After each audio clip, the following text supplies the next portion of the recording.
So did you notice the sneakers air drying and sun drying on the windmill there? Alright, for the past 3 days or so, I have been literally asses to elbows putting in a new tropical flower bed in my backyard.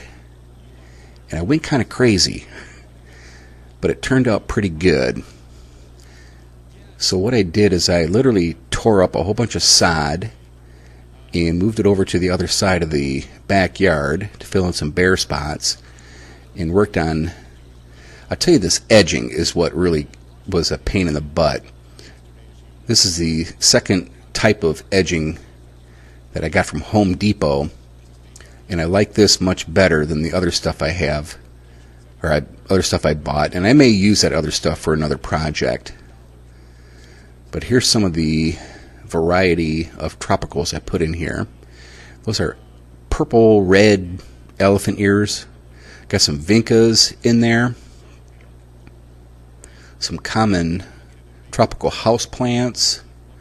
I don't know what that hollyhock looking thing there is. I'm not good with names. I'm not a horticulture or whatever you call that. There's a purple palm.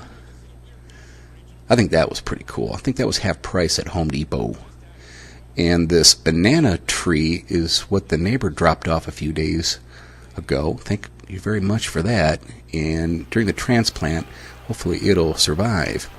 So I want to walk you back over here to a life-saving tool I bought at, gosh, where did I get this? Home Depot or Lowe's? I called it an old fart cart.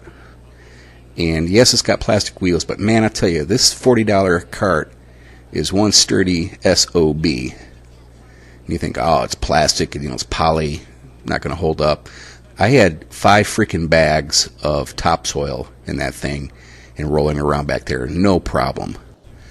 Hey, thanks for watching. I'm going to wrap this video up. Hopefully you got to see it in 4K video resolution.